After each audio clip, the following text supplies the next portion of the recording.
está aqui, eu fiz um desenho bem resumido dela. Hoje, a rede de atenção psicossocial está norteada pela portaria, é uma portaria federal, portaria de consolidação número 3 de 2017, e essa portaria, ela fala da organização das redes, e dentro dessas redes, são 5 principais redes que o país tenta organizar, e aí dentro a rede de atenção psicossocial.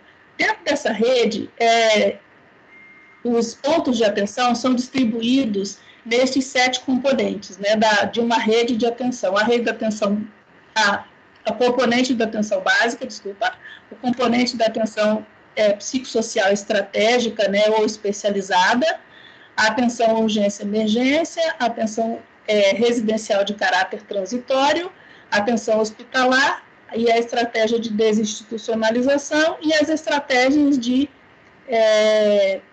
aqui na frente tem alguma coisa na minha frente e eu não estou conseguindo ler, alguém leu aí o último componente, que é a estratégia de... Reabilitação psicossocial. Muito obrigada. E, de repente, me deu um branco. Vejo isso aqui todo dia.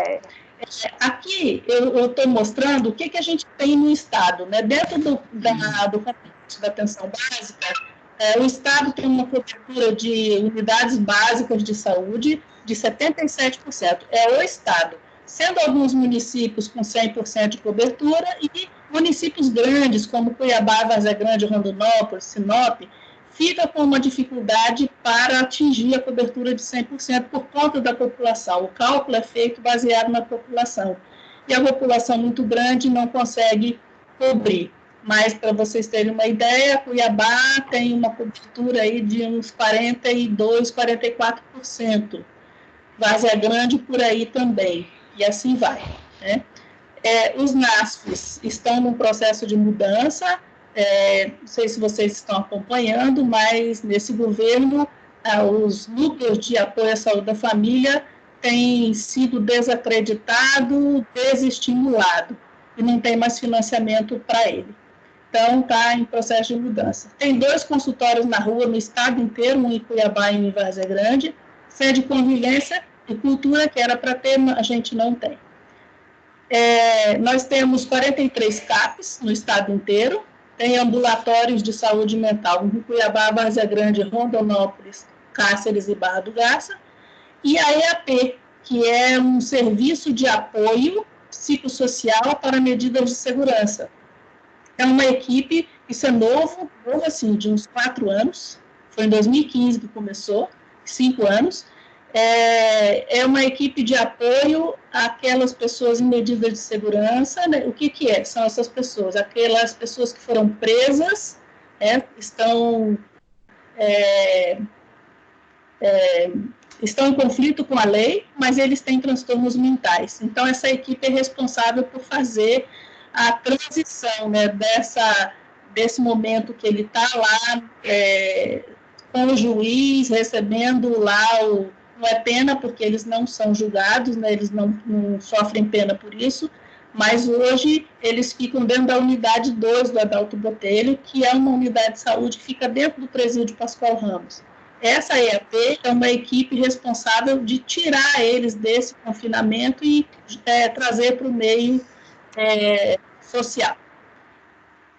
Na urgência e emergência, né, tem os SAMUs e as unidades de pronto atendimento, que são as UPAs, e os PAs, que são pronto atendimento, mas que não está configurado como UPA dentro do Ministério da Saúde. Na atenção residencial, hoje não existe nenhuma unidade de acolhimento no Mato Grosso. O que existe são planos de implantação de 4 unidades de acolhimento. 2 em Cuiabá, uma em Rondonópolis e uma em Várzea Grande. A Várzea Grande agora me deu um branco, não tenho certeza se Várzea Grande, mas a Soraya vai falar, depois ela pode corrigir isso daí. Hospital.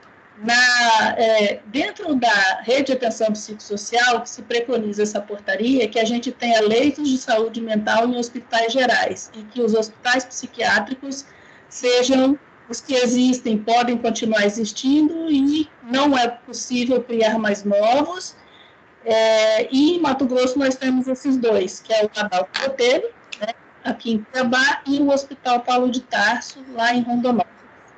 Na estratégia de desinstitucionalização, a gente tem em Cuiabá, né, 6 residências terapêuticas. Lembrando que residência terapêutica municipal, não é para acolher pessoas do estado inteiro, para Cuiabá. E na estratégia de esse último aqui, eu não consigo ver, reabilitação, né? Está aqui, o que deveria ter? O fortalecimento do protagonismo do usuário, por meio de quê? Por meio de oficinas de geração de renda e, mais especificamente, esse fortalecimento por meio de associações e essas coisas. Aqui no Mato Grosso a gente tem uma associação, mas ela anda assim meio capenga, vai, não vai, ela morreu uma vez, a gente tentou ressuscitar e aí não caminhou, enfim, está aí, né, com algumas coisas já trabalhadas, mas precisa de pessoas, né, de usuários, principalmente de usuários, que entenda a finalidade de uma organização dessa de protagonismo de usuários e que pegue o boi pelo chifre. E nós também, trabalhadores, para incentivar isso daí. Mudando aqui o slide, né, o que tem sido feito? Tem sido implantado CAPs no estado inteiro, já tem algum tempo. Os últimos 2 CAPs foram habilitados nesse ano, no início desse ano. Aí, com essa questão da Covid, parou-se, né, não está habilitando mais. Com financiamento para os CAPs, é uma coisa que a Secretaria Estadual tem feito, para os CAPs, isso é um incentivo para que eles se mantenham, né, e ter CAPs é um ponto positivo para que os manicômios não existam mais. Nós estamos falando de luta antimanicomial. Aconteceram no estado alguns cursos de especialização, né, são coisas que eu estou falando aqui, o que tem sido feito em prol da luta antimanicomial, para que os manicômios não existam mais. Esses cursos de especialização aconteceram só 4, mas já foi alguma coisa. Eu sou fruto de um destes cursos, né, de especialização. Esses cursos foram realizados pela UFMT, mais especificamente FAEM, né, a Faculdade de Enfermagem, e a SES também foi parceira em algum desses. A implantação de residência médica em psiquiatria foi em 2014, e isso tem favorecido com que a gente tenha a formação de médicos psiquiatras dentro do estado. A gente não tinha isso antes de 2014, então essa residência médica é da Secretaria de Estado de Saúde, ela funciona dentro da Escola de Saúde Pública, que fica o núcleo, né, das residências, e lá dentro do Adalto Botelho, não significa que o médico é formado só dentro do Adalto Botelho, mas a equipe, os supervisores, eles são servidores da SES e ficam lá e fizeram do Adalto Botelho lá o seu QG, né, o seu quartel-general, mas eles trabalham nos CAPs, nas unidades básicas, enfim. A efetivação de coordenadores de saúde mental, acho que é uma coisa bem legal também que tem sido feito para essa mudança de paradigma. Cursos de mestrado e doutorado com linha de pesquisa em saúde mental, uma coisa muito importante que a FAEM, Faculdade de Enfermagem, e ISC, Instituto de Saúde Coletiva da UFMT, tem feito. Cursos de saúde mental para agentes comunitários, né, feito pelo Ministério da Saúde, e Escola de Saúde Pública da SES-MT. Implantação de NASF com profissionais de saúde mental, e infelizmente os NASFs estão em decadência, né, estão terminando. Qualificação de profissionais em álcool e droga, foi feito pela UISC, o Instituto de Saúde Coletiva, né, que é ISC da UFMT, que por 3 anos capacitou vários profissionais, cerca assim, de quase 3 mil servidores profissionais de Várzea Grande de Cuiabá na questão de álcool e droga. A supervisão técnica para os casos que a SES faz é uma coisa interessante também. A criação permanente de saúde mental é outra. O número 12, se alguém puder ler para mim, está aqui no slide, tem alguma coisa tampando para mim, não estou vendo. E eu vou falar o 13, que é a criação da EAP, que é essa equipe, né, um serviço de apoio psicossocial para medidas de segurança. O 12 é criação da política. 12? Criação da política de lei estadual de saúde mental. Isso. Então, no estado de Mato Grosso, a gente tem a Política Estadual de Saúde Mental, que foi uma coisa que nós escrevemos e fizemos isso em 2012, a várias mãos. Muitas dessas pessoas estão aqui nessa aula aqui com a gente, eu estou vendo vários nomes aqui conhecidos, caminhamos juntos aqui para construir isso, e a Lei Estadual de Saúde Mental. Quando alguém quer falar de criar um hospital psiquiátrico, gente, alto lá. Epa, existe uma lei estadual de saúde mental que diz que não pode fazer isso. Então, é uma coisa bem interessante que avançamos no sentido da luta antimanicomial. Motivos, então, para finalizando, né? Isso aqui já é o último slide. Motivos para continuar lutando por uma sociedade sem manicômio. Tem muitas coisas, mas eu separei 4 aqui que são fortes para mim.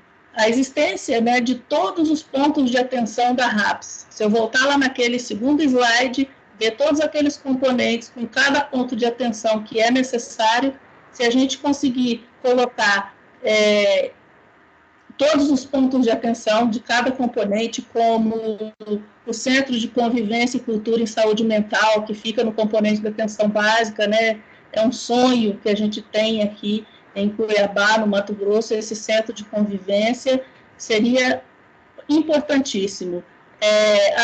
Os CAPs 3, né, que o Mato Grosso não tem nenhum, mas está em implantação, alguns CAPs 3, nesse ano, 2018, 19, esse pedaço de 20, Cuiabá está planejando, vai implantar 2 CAPs 3, um álcool e droga e um transtorno, Várzea Grande também vai implantar um CAPs 3 de transtorno, Rondonópolis também, então, está caminhando, mas ainda não está efetivado. A supervisão clínica institucional é uma coisa importantíssima para a reversão desse modelo assistencial, né, dessa mudança de paradigma. Supervisão clínica institucional para os CAPs. A Secretaria Estadual está trabalhando para isso também. E, por último, a efetivação, né, de dispositivos para o fortalecimento do protagonismo dos usuários, que seria as associações, a oficina de geração de renda, enfim, dar um protagonismo para o usuário. É isso que eu tinha a falar, obrigada, e estou à disposição para as perguntas. Obrigada, Cida. As perguntas, a gente podia deixar para o final, o que você acha? Acho que a gente pode deixar para o final, porque na fala dos outros colegas, o que a gente está pensando em perguntar pode ser respondido. Então, deixa para o final. Isso mesmo. Aí, quem tiver perguntas, pode ir encaminhando via chat, eu vou anotando, e aí, para não perder, às vezes a pessoa não quer perder o raciocínio, eu vou anotando aqui, e ao final a gente coloca também essas perguntas que forem encaminhadas via chat, tá? Obrigada por enquanto, Cida. Agora eu vou chamar a Soraya Mitter Simon. Ela vai falar um pouquinho sobre os desafios da luta antimanicomial. Oi, boa noite. Boa Nani, noite. tá me ouvindo bem? Estou ouvindo bem. Estou Tá. ouvindo sim, Soraya. Tá ótimo. Então, é um prazer, né, falar com vocês, estar aqui com pessoas que fazem parte da minha trajetória, né, profissional. Também esse momento, eu acho que o momento da luta antimanicomial é um momento que a gente renova, né, as forças, renova a esperança, compartilha experiências, e isso nos traz, né, nos move, né, e acho que isso nos ajuda a seguir em diante. Esse é um momento que nós estamos vivendo bem difícil, né, momento que a gente... a luta antimanicomial sempre foi uma data assim muito de sentimento, de força, né? De energia, de pele mesmo, né? E eu acho que esse momento agora, né? Acho que totalmente diferente de todos os outros que nós já vivenciamos, ele traz para a gente alguns desafios, né? E muitas reflexões aí para a gente pensar nesse nosso movimento, né? Eu falo de uma experiência da saúde mental já desde a década de 80, final dos anos 80, onde eu comecei a trabalhar no Adalto Botelho, né, o antigo Hospital Adalto Botelho, e fiz o curso de serviço social pela UFMT, tenho a especialização também, uma dessas que a Cida mencionou, em saúde mental, né, e fui seguindo essa trajetória dentro de uma visão, assim, muito particular da saúde mental, né? A gente, naquela época, a gente tinha um modelo, né, de tratamento que era o hospital psiquiátrico, e esse modelo, eu fiz meu estágio lá, né, e comecei a atuar enquanto profissional logo que eu terminei a universidade, que foi em 87, e já comecei no Adalto Botelho, né, e eu acho que uma das coisas que mais me impactou naquele cenário foi uma forma de ver as pessoas e de encarar a vida bem diferente do que eu vivia, né? Pessoas que estavam ali privadas de liberdade, pessoas que estavam distantes da sua família, então essas situações assim me impactou muito, e desde o início eu ficava assim muito indignada, né? Muito sem entender aquilo e sem aceitar. Eu acho que isso me ajudou a movimentar nesse trajeto da luta antimanicomial. Falando em luta, eu quero trazer uma experiência que foi uma dos primeiros locais assim que eu trabalhei e que nós tivemos assim uma vivência, né, da luta, onde a luta me foi apresentada, que foi no Hospital Dia do Adalto Botelho, né?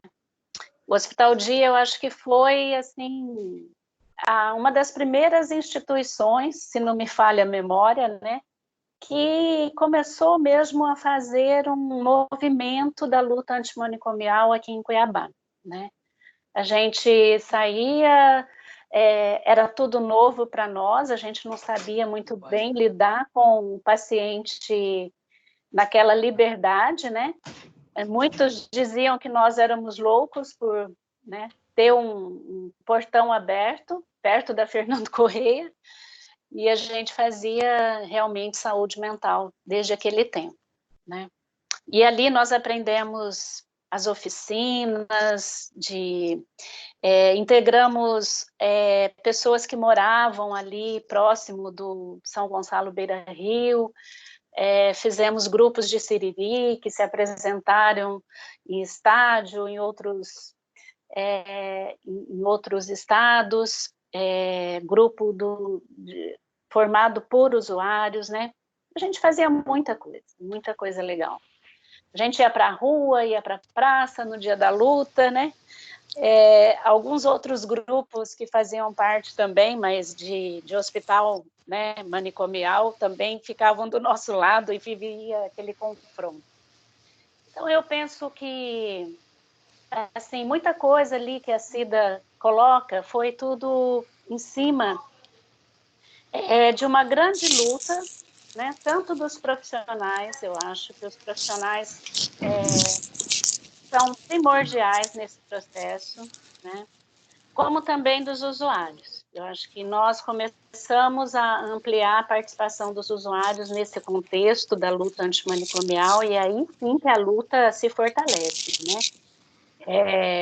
Se a gente vai ver na história da luta, começa com questões, né, trabalhistas, né, de condições de trabalho, e ela vai por uma luta social, né, um movimento social, a partir do momento que os usuários e familiares começam a ingressar nesse contexto. Então, nós tivemos, desde a década de 90 aqui em Cuiabá, né, início dos anos 90, a luta antimanicomial como um objetivo nosso, né, como aquilo que nos fazia caminhar para alguma coisa bem maior do que era. E aí vieram, né, as normativas, nós tivemos a política, né, a reforma psiquiátrica dando base para a política nacional de saúde mental, né, e isso, né, há um tempo atrás. Então, eu vejo que nós avançamos bastante, né, nós temos hoje a academia, que eu acho que isso é importante, mais próxima da gente. Eu, assim, vivenciei um período em que a gente tinha muitos conflitos com a universidade, né, os profissionais da rede e a universidade, a gente vivia, assim, muito separados dentro de seus determinados contextos, né, e um criticando o outro, mas isso foi se desfazendo com o tempo, e a academia veio para dentro dos serviços, né, e os serviços foram para dentro das universidades, através de vários projetos, do PET, de estágios, de internato, então várias vertentes aí fizeram com que nós pudéssemos estar mais próximos, né, porque a gente também questionava muito a formação profissional dentro de um contexto tradicional, né? Então, a gente vê que hoje algumas áreas, alguns cursos avançaram mais que outros, né? Mas eu acho que, de uma forma geral, a formação profissional hoje é totalmente diferente e a gente, né, lógico que uns mais avançados do que outros, mas a gente já consegue trazer a formação profissional para dentro dos serviços, né? Eu falo assim um pouco da luta antimanicomial com muito sentimento, assim, e eu vejo que muitas coisas nós avançamos, mas a gente tem que fazer muito ainda. Porque o que eu penso, assim, hoje, falando um pouco da onde eu estou hoje, eu estou na coordenação de saúde mental de Várzea Grande, né? Mas trabalhei por 30 anos no Adalto Botelho, e ali eu passei por vários serviços de internação, de ambulatório, hospital dia, CAPS-AD, né? CAPS para pessoas com transtornos mentais, isso em Várzea Grande. Então, eu sempre estive na atenção ao usuário, né? No cuidado ao usuário, que isso me traz, às vezes até é um lugar que eu gosto muito, né? Mas por algumas questões aí eu fui para a gestão, né? Mas assim, também acho que é um trabalho interessante, né? Não acho que a gente tem condições de fazer muito mais, mas eu vejo que a luta, o movimento da luta, ela tem que vir da base também. Eu acho que isso é primordial. Eu vejo que, por mais que a gente amplie a rede, acho que por mais que a gente tenha CAPs, por mais que nós tenhamos, né, outros serviços, mas a gente precisa que essa luta aconteça no cotidiano, que os profissionais se apropriem dela, como também os usuários. Eu acho que isso tem que... E também, lógico, né, no processo de formação, né, os acadêmicos, eu acho que isso dá um gás, assim, e um fortalecimento que gestão nenhuma vai conseguir. Eu acho que isso tem que ser o processo de luta mesmo, no embate do dia a dia, né? Eu tenho algumas ressalvas, assim, em relação hoje, eu falo com muita propriedade, porque tanto eu trabalhei dentro de um CAPES, quanto estou na gestão, e eu falo que é muito fácil a gente trabalhar num serviço aberto de uma forma manicomial. É muito fácil, porque isso é muito forte ainda na nossa sociedade. E se a gente não tomar conta, né, a gente acaba reproduzindo a mesma coisa, né, que antes a gente condena tanto de um hospital psiquiátrico, né, um manicômio. Então, eu acho que nós temos que pensar que o CAPES, ele é um serviço importante, ele não é o mais importante, ele é um serviço importante dentro de um contexto histórico, né? Como o Hospital Dia era nessa década de 90. O CAPES, ele é importante porque ele veio como substituindo, né, dentro de um perfil para substituir o hospital psiquiátrico, né? Acho que alguém está com o fone ligado aí. Só um minutinho. Pessoal, eu estava esperando o momento para poder interromper a fala da Soraya. Eu peço a vocês, tem alguém que está com o fone ligado, por favor, desligue. E tem pessoas também com a câmera ligada. Vamos deixar só os convidados, por gentileza. Né? Desativem as câmeras de vocês. Obrigada. Pode prosseguir, Soraya. Obrigada. Quanto tempo eu tenho? Eu não... Tá acabando o tempo, mas tem mais uns 3 minutinhos. Só um minutinho, Soraya. Maurílio, por gentileza. Ele tirou. Pronto, pode ir, Soraya. Então, assim, até para finalizar, né, eu trago uma questão que é um ponto de reflexão meu, assim, eu me questiono muito, né, no meu dia a dia. Eu sempre me pergunto, assim, se o que eu estou fazendo, tanto de manicomial que é isso, tanto que é da atenção psicossocial, da inclusão social. Então, a gente vem fazendo um trabalho em Várzea Grande, eu só queria 3 minutos para falar um pouquinho, rapidinho.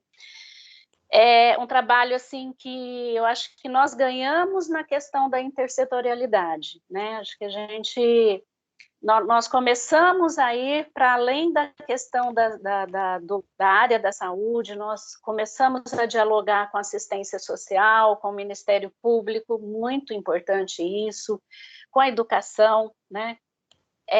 Com a nossa segurança lá, que é a Guarda Municipal. Então, nós começamos a levar as questões da saúde mental para esses contextos. Eu acho que isso também ajudou a gente a trabalhar um pouco mais desmistificar essa questão, né, da pessoa com transtorno mental que tem só que receber o remédio, o tratamento e ponto.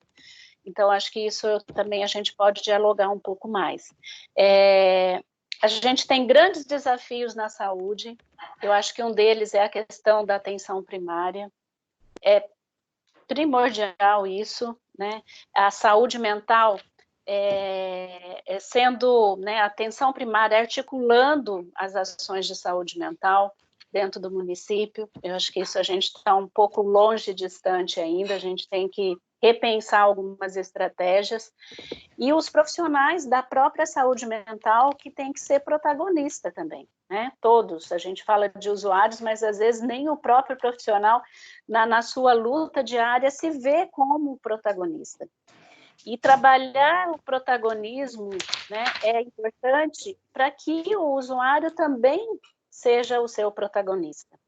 A gente tem aposta grande nas assembleias, a gente já tentou, como a Cida falou aí, da associação, não deu certo até agora, né, Cida? Mas eu acho que no dia a dia, no tratamento, na questão da reinserção dentro dos CAPs, a gente não pode deixar de pensar nessa questão desse trabalho do protagonismo com o usuário. Eu acho que isso tem que ser o ponto principal. A gente tem que colocar, como o Basaglia dizia, né, colocar o usuário, colocar a doença entre parênteses e colocar o usuário ali na frente, a pessoa, né? E muitas vezes a gente ainda está naquele modelo tradicional de sintoma, diagnóstico e tratamento. A gente tem que romper com isso né? Porque a luta antimanicomial é isso, é romper com esse tradicional para dar conta de toda a complexidade do ser humano, né? E eu acho que é um pouco isso. Tinha mais coisas, mas aí vamos deixar para o debate. Eu acho que eu consegui, não sei se eu avancei no tempo, mas vamos lá para as perguntas. Tá tudo bem, Nani? Não, Soraya, tá ótimo, não avançou muito não, tá tranquilo. Tá legal. Vamos manter as perguntas para o final, então, Soraya? Você quer que ainda... Você quer que eu... Pode falar. Eu concordo que fique para o final. Ok. Pessoal, ainda tem alguém aí com o fone ligado. Eu peço a gentileza, verifique se o seu fone está ligado durante a apresentação do convidado. Dá ruídos, isso atrapalha um pouco, tá? Agora, eu gostaria de convidar, né, de chamar o Tiago Bruno, que é o nosso querido professor da instituição, e ele vai falar, ele trouxe uma pergunta, né, assim, vai deixar assim, eu acredito, né, para que fique aí para a gente pensar um pouco. Haverá reforma psiquiátrica sem democracia radical? Essa vai ser a fala do Tiago. Bem-vindo, Tiago. Oi, obrigado. Vocês estão me ouvindo? Tá tudo bom? Sim, estamos. Boa noite a todo mundo, né? Pessoal que foi chegando agora, né? A gente combinou previamente de dizer de que lugar eu falo, né? Isso então, mesmo. Eu sou psicanalista, sou membro do Laço Analítico, Escola de Psicanálise, né? Sou professor do curso de Psicologia da UNIC e sou membro, atualmente, da equipe Psicanálise na Rua, que trabalha atendimento à população moradora de rua de Cuiabá, um projeto iniciático também com a UFMT e o Laço Analítico. Eu preciso dizer, inicialmente, que eu fiquei tão afetado pelas falas que eu não sei que curso vai tomar o que eu vou dizer, mas o eixo é essa pergunta, né? Haverá reforma psiquiátrica sem democracia radical, porque penso eu que não há como discutir reforma psiquiátrica, reformar um campo, como a Cida colocou, naqueles eixos do Paulo Amarante, né, epistemológico, político, jurídico, técnico, né, sem discutir democracia e sem discutir sua radicalidade. A gente está vivendo tempos nefastos, mais que o coronavírus, que temos que a tarefa ética de sustentar uma ética da solidariedade, né, e aprender a viver, dar lugar para a dor que está advindo, com os perdas de entes queridos, né, mas mais que isso, temos que sobreviver a esse governo, né, que, além de miliciano, é genocida. A gente precisa dizer claramente em que plano a gente está, né? Estamos respirando ares antidemocráticos já tem um tempo, e esse governo está escancarando uma coisa muito perigosa para a democracia brasileira. É difícil sustentar, penso que não é possível sustentar que estamos vivendo uma democracia, estamos vivendo um troço outro. Há de haver um nome aí, né? Enfim, eu queria retomar um pouquinho a fala da Soraya, de outro modo aqui, como eu pensei, né? Luta antimanicomial. Se é antimanicomial, só pode ser luta, ou seja, luta alguma é relativizável, não é? Luta é sempre radical. Luta antimanicomial está dita, está exposta. É uma luta contra manicômios. E manicômios, como a Soraya bem disse, não é só o espaço psiquiátrico, físico, Adalto Botelho, o outro hospital psiquiátrico de outra forma. É uma lógica que pode estar, inclusive, incorporada nos serviços, né? A gente pode fazer práticas manicomiais.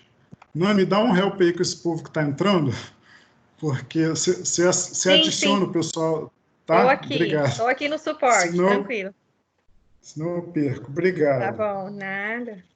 Então, assim, a luta antimanicomial que vem no bojo da reforma sanitária, né, e o período de redemocratização no Brasil, pós-ditadura militar empresarial e civil, já incorpora nos seus princípios a radicalidade. Radicalidade qual? De uma luta.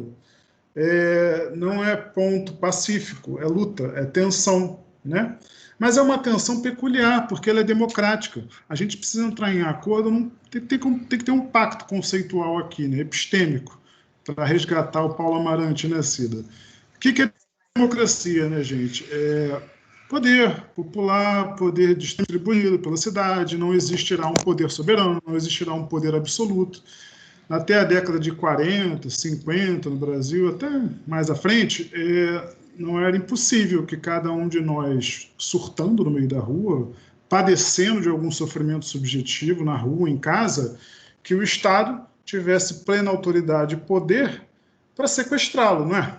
E te enfiar num lugar chamado hospital psiquiátrico, distante das cidades, como a gente aprendeu com Foucault e Goffman, uma instituição total, onde você não tem convívio familiar, você sequer decide se vai ou não, você não participa do tratamento, sua vida é regrada, no bom estilo dos clássicos, como Goffman colocava, né?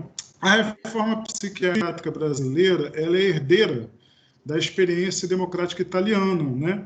Como a Soraya falou de Basaglia. E lembrando que Basaglia, por sua radicalidade, a gente não costuma colocar isso na proa, mas é importante colocar. Por que Basaglia pensou uma democracia radical, uma experiência de reforma psiquiátrica radical? Eu penso e sustento isso que tem relação com o seu marxismo. Basaglia era marxista, né? É de Marx que vem esse termo radical. Inclusive, hoje em dia está em desuso, né? A gente fala radical como se fosse equivalente a extremista. Eu penso o inverso, eu penso que quanto menos radical você é, mais extremista você é, mais fundamentalista e tal. Radical, como diria Marx, para retomar os clássicos e eixos fundantes da nossa reforma, né? E a raiz das coisas, né? Quando a gente fala democracia radical, não é uma democracia nesses termos liberais, né? Formal, cara de democracia, aspecto jurídico de democracia, mas efetivamente não, né? A gente só fica com cara de que está exercendo poder civil. Sou cidadão exatamente de 4 em 4 anos. A Soraya apontou um pouco isso, por exemplo, quando ela falou do protagonismo, né? Os profissionais, às vezes os usuários, há uma carência, há uma ausência de protagonismo de tomar a causa do SUS, a causa da reforma, como se fosse pouca coisa, como se fosse... Tem alguém com áudio ligado aí, gente. Só que corta o fluxo. Eu pediria para desligar. A gente tem que perguntar também, já que a reforma tem um duplo aspecto, político e científico, os determinantes da ausência desse protagonismo, né? Eu penso que o fato do Brasil não ter uma experiência de democracia radical tem efeitos diretos em cada um de nós, nessa ausência de tomar a proa do protagonismo, né, político, psicossocial, né, e se embrenhar em determinadas causas. Vocês vejam que a reforma psiquiátrica, agora não estou vendo ninguém, estou vendo um monte de tabela periódica, GA, LG, é assim mesmo? Tá. Tá bom. Abriu? Alguém está compartilhando, provavelmente, alguma coisa. Pessoal? Fala aí. Eu estou vendo vocês. Para você tá aparecendo normal? Para mim está aparecendo uma tabela periódica, várias sílabas. Mas não tem problema, eu vou continuar a fala aqui, só que... Tudo bem. Pode ser? Tá bom. Pode ser.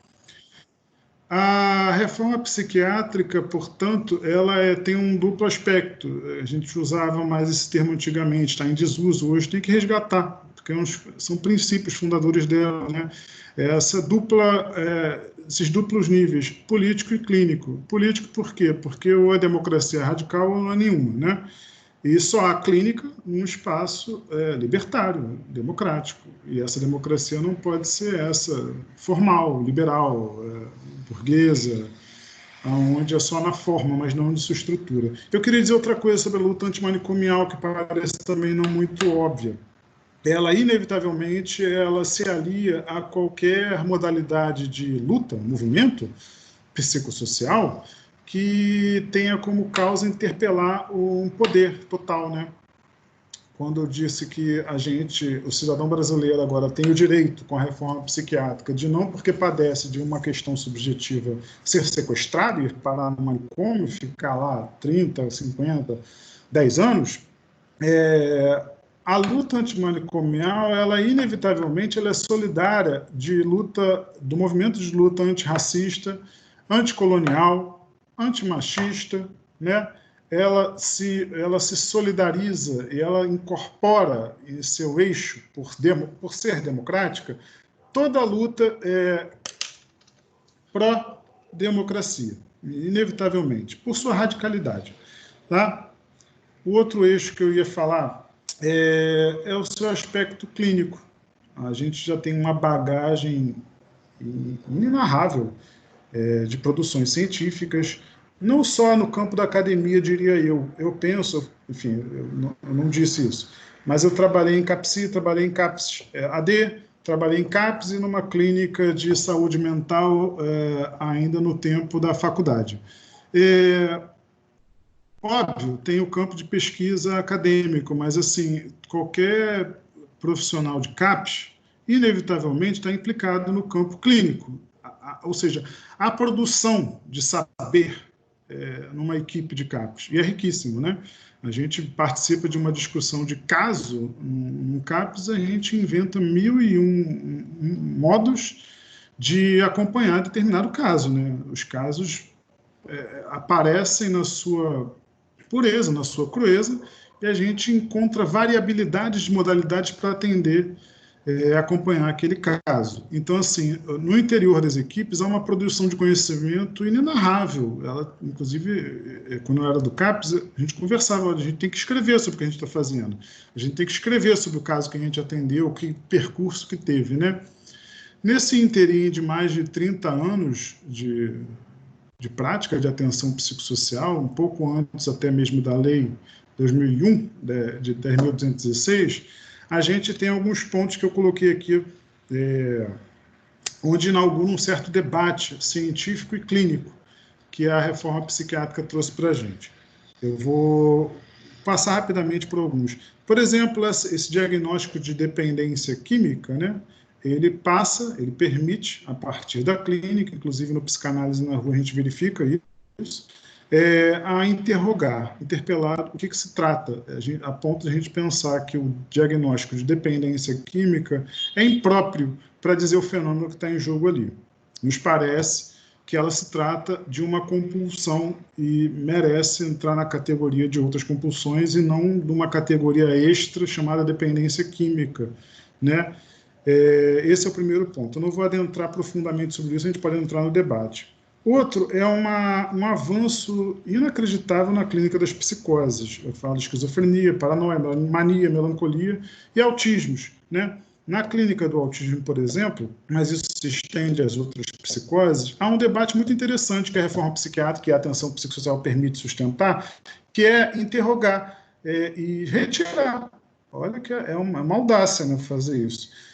Retirar o autismo do campo das deficiências, por exemplo, e sustentar que o autismo é uma posição subjetiva muito particular, que por suas afinidades históricas e, enfim, toda uma discussão legalista sobre assistência e direitos, acabou entrando para o campo das deficiências, mas é possível sustentar que não. Esse é outro ponto.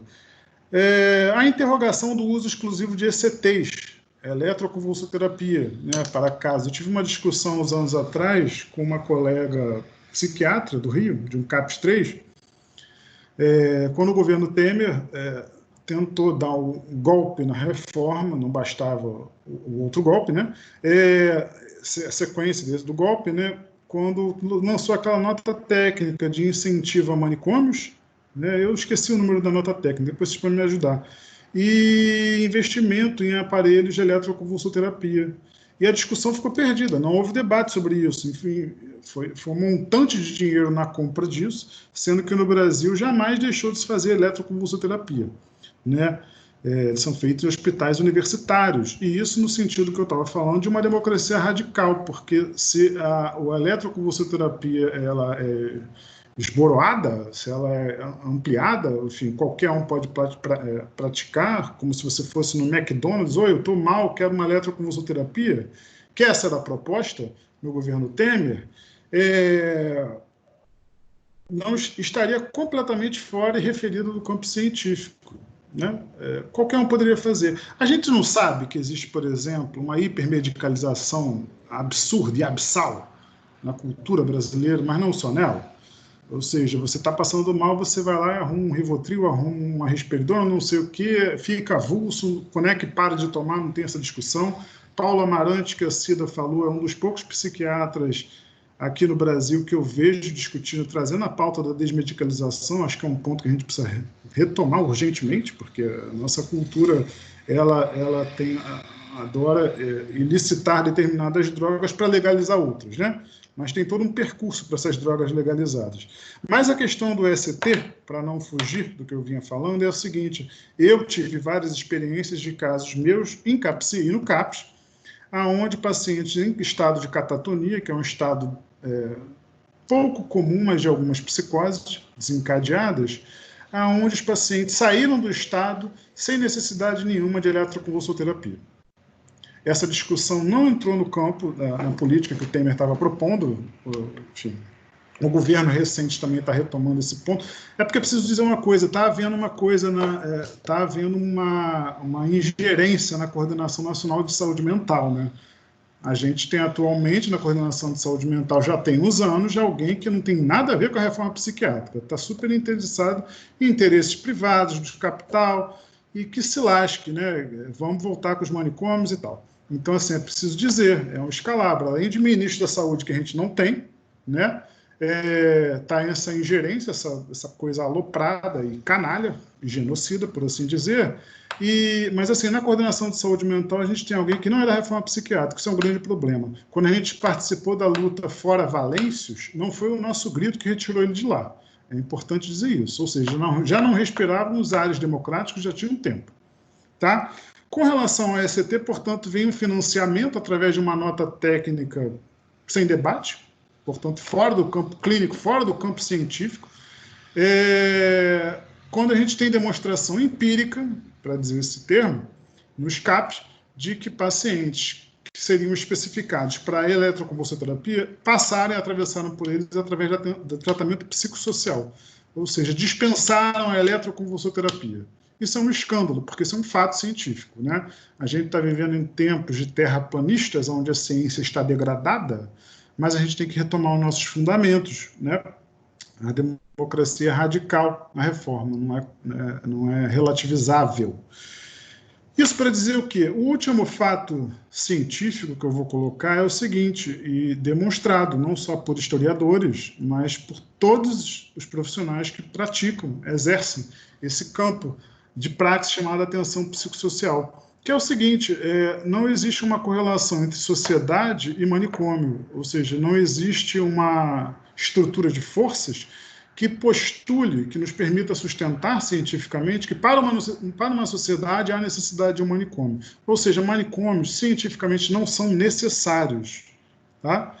Isso é um ponto intragável para os opositores da reforma. Eles não suportam essa história, querem empurrar um debate flácido, besta, de que a gente é anti-internação, né? Já ouviram esse papo, né?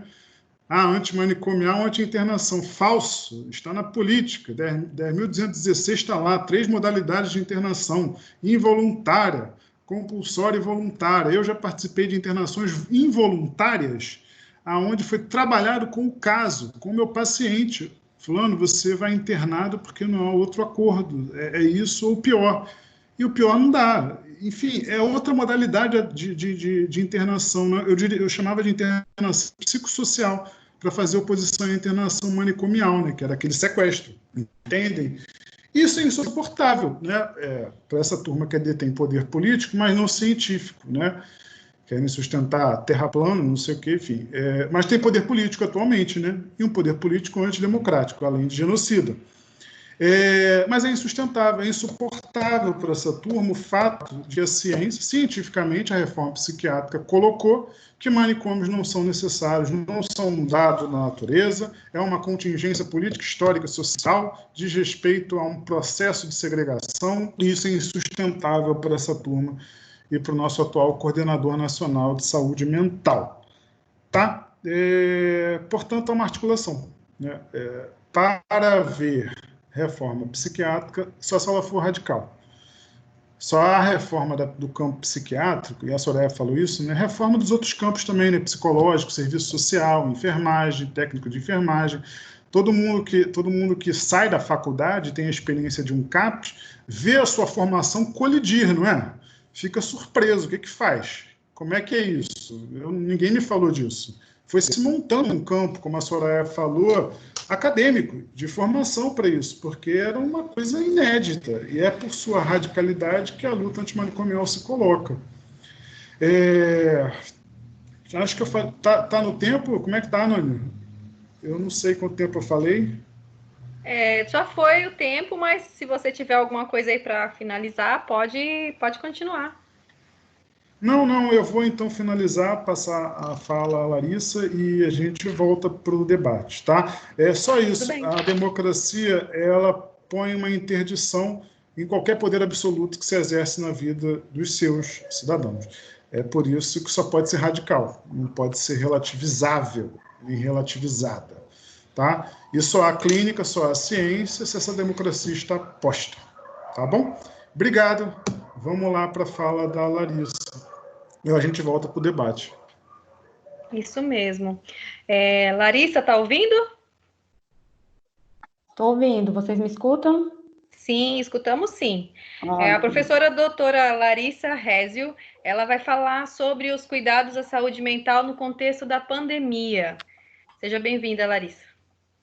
Obrigada pelo convite. Boa noite a todos e a todas que estão presentes. Muito obrigada. É muito bom estar no espaço com pessoas alinhadas, né, na mesma fundamentação da fala, nas mesmas raízes, com colegas de luta de um tempo, que a gente já conhece, já tem trabalho juntos, né? Cida foi minha colega de mestrado, Soraya foi preceptora do PET, né? Tivemos várias outras parcerias, e Tiago, que a gente está se aproximando agora também. Bem, então, meu lugar de fala, sou enfermeira, sou professora na Faculdade de Enfermagem da UFMT, também uma das líderes do grupo do Núcleo de Estudos em Saúde Mental, que é um grupo de pesquisa, que é o NESME, e militante cotidianamente, de modo permanente, da luta antimanicomial, né?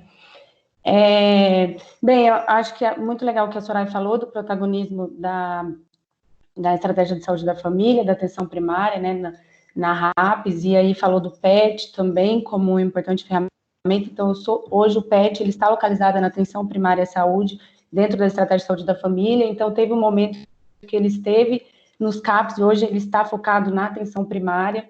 Isso é muito importante para fortalecer a saúde mental nesse espaço, né? E o Tiago fez uma fala incrível, inclusive muito bom, porque eu vou relacionar com várias coisas que eu preparei para falar, né, com vocês, com o que ele trouxe. Então, é muito bom que antecipa algumas coisas para mim. Que ele reforça sobre o quanto a luta antimanicomial é atual, diante de um governo antidemocrático, onde há pessoas lá, né, na gestão, que têm um poder político, mas não tem o saber científico, né, e é sobre isso que a gente tem que falar. E, Tiago, você estava falando da nota, a nota técnica é 11 de 2019. Eu não ia te interromper, mas aí eu vou falar aqui para quem quiser consultar, tá? Bem, a minha proposta era dialogar ainda, com possível, lógico que em distanciamento, eu queria muito olhar para o rosto de todo mundo, a gente sentar numa roda e conversar, mas não é possível, até porque a internet pesa se a gente for abrir todas as câmeras e a gente não consegue. Mas a gente ainda consegue dialogar ao final. Bem, a minha fala é cuidar da saúde mental em tempo de pandemia. Para falar de saúde mental, a gente precisa, primeiro é importante a gente compreender que saúde mental não é ausência de sintoma, não é sinônimo de transtorno mental, mas sim um bem-estar geral, uma condição de lidar com conflitos, com dificuldades, com problemas, enfim. Então, assim, a gente não reduz a transtornos psíquicos ou transtornos mentais, né? Então, quando a gente ao considerarmos a saúde mental como conceito de bem-estar geral, numa situação de pandemia e de distanciamento, necessidade de distanciamento físico, né? E aí eu vou abordar por que físico e não social daqui um pouco, isso pode estar mais fragilizado. Então, a nossa saúde mental se fragiliza, sim, neste contexto, né? E o que, consequentemente, dificulta que as pessoas, de modo geral, tenham clareza de ações, de práticas que possam promover o seu cuidado, como o autocuidado, por exemplo, né? Então, a gente, quando está mais afetado, mais frágil, a gente tem mais dificuldade de ter clareza de ações de autocuidado. E aí que entra profissionais da saúde para auxiliar, para acolher, direcionar, orientar, enfim, para cuidar, né? Só que, infelizmente, nesse contexto, né, de forma muito trágica, passamos a entender que não dá para ser leve, que não dá para ser alienado, num contexto que hoje bateu mais de 23 mil mortes, né, hoje, dia 25 de maio de 2020, onde a gente vivencia, além de mortes pela Covid-19, uma crise política e um projeto de sociedade de extermínio de pobres e pretos, ou negros, como alguns preferem, né?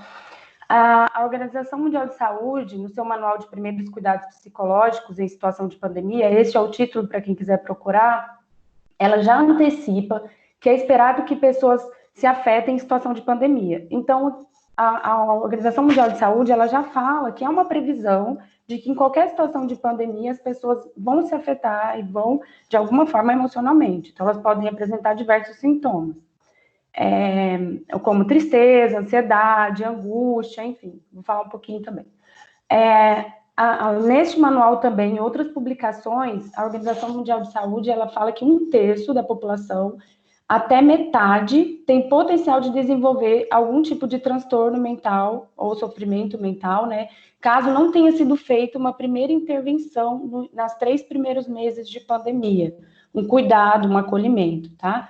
Isso, gente, esses dados que a OMS traz, esses dados são referentes a condições de pandemia de modo geral, quando não há nenhuma crise política, ou melhor, que há um mínimo de segurança e suporte em relação ao nosso dirigente máximo do país, o presidente. Então, quando a gente tem uma situação de pandemia, já é esperado algum afeto, que a gente seja afetado com isso, né? Em uma situação de crise, isso pode se intensificar, desculpa. Então, a primeira coisa a se pensar primeiro, eu confio na gestão, seja ela municipal, estadual, federal?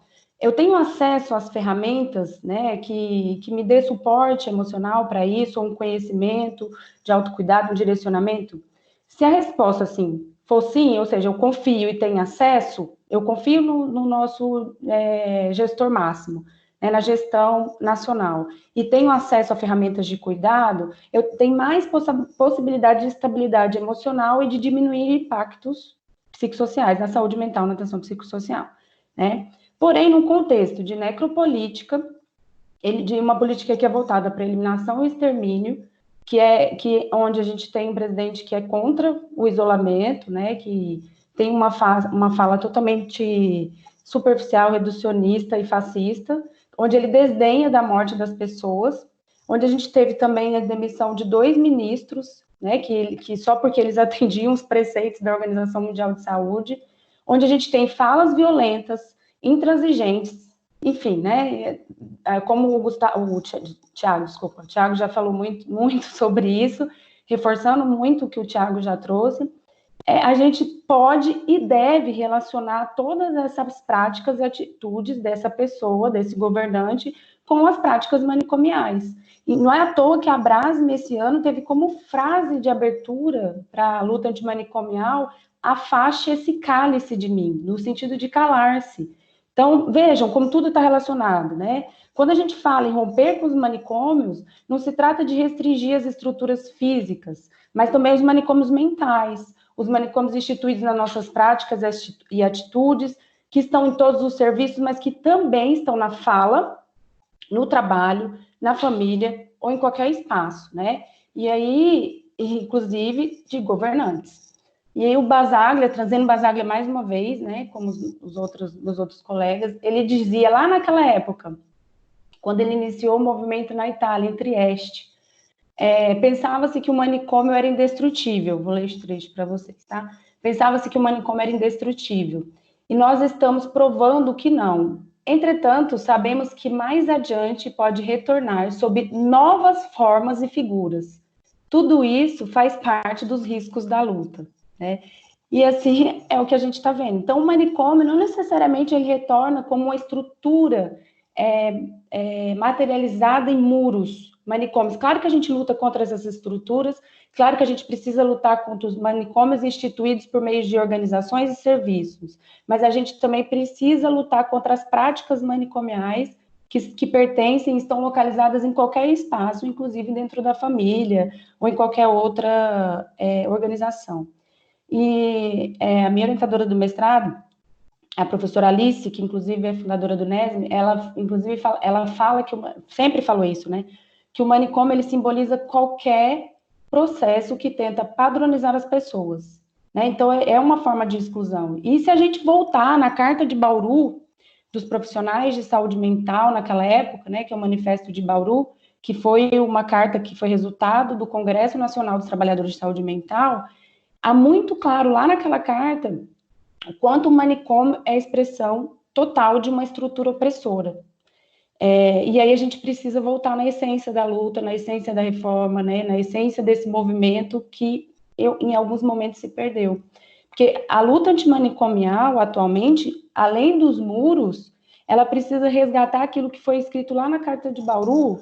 Eu até tenho ela aqui, eu vou pegar para ler só um trecho para vocês. O manicômio é a expressão de uma estrutura presente nos diversos mecanismos de opressão. Esse tipo de sociedade. A opressão nas fábricas, nas instituições, em relação aos adolescentes, nos cárceres, a discriminação contra negros, homossexuais, índios e mulheres. Lutar pelos direitos de cidadania dos doentes mentais, né, ou pessoas em sofrimento mental, significa incorporar-se à luta de todos os trabalhadores por seus direitos mínimos à saúde, justiça e melhores condições de vida. Então, a luta antimanicomial, mais do que nunca, ela é muito atual. É a luta contra o fascismo, é a luta contra o racismo, é a luta contra o controle, contra a segregação, contra a exclusão social, violência e opressão. Então, manicomial agora também são os muros invisíveis que separam, que segregam, muros invisíveis muitas vezes traduzidos em práticas veladas, e quando nessas práticas veladas a crítica é muito mais difícil de ser feita e combatido, né? Então, uma sociedade sem manicômio hoje, além dos muros, é uma sociedade que respeite a diversidade, que eu acho que é um desafio muito atual, infelizmente, né? Bem, eu precisei contextualizar um pouco isso, porque para a gente falar de saúde mental no contexto da pandemia, a gente tem que entender que há o problema da pandemia, da contaminação, mas que há um problema de crise política, de crise na saúde, de insegurança em relação às políticas de saúde e as próprias direções ou direcionamentos, né, do presidente. Se de um lado nós temos essa insegurança e instabilidade, do outro nós temos o SUS, e com todos os seus princípios, a universalização, a equidade, a integralidade, enfim, né? Mas nesse momento é preciso que a gente se atente para a universalização. O SUS é universal, é um direito de cidadania de todas as pessoas, né? E é importante nesse momento que a gente consiga fortalecer mais o SUS. A gente precisa de coletivos que defendam o SUS, que defendam a vida, que defendam a saúde, contra qualquer forma de extermínio e, portanto, mais uma vez, contra qualquer forma e qualquer prática manicomial. Outro ponto importante, a gente precisa fortalecer as redes de apoio aos usuários e aos profissionais, né? Estamos distantes fisicamente, mas nós não precisamos estar distantes socialmente, por isso que eu mantenho a minha fala em distanciamento físico. A gente precisa manter uma rede socioafetiva e também precisamos aprender juntos isso, porque também é novo para muitos, é novo para a maioria, a gente precisa aprender coletivamente como construir esses espaços, né? Reinventar estratégias de acompanhamento à distância, né? A saúde mental na atenção psicossocial, ela vai precisar ser reinventada à distância, né? Ver suportes, ver estratégias construídas coletivamente, e ainda assim a gente não vai poder extinguir o atendimento presencial, em alguns casos, né? Tomando todos os cuidados, claro. E aí a gente parte para o segundo ponto, que a gente não precisa ter isso, precisa ficar enfatizado para todo mundo, que a gente não precisa ter um afastamento socioafetivo, desculpa, mas individual e físico.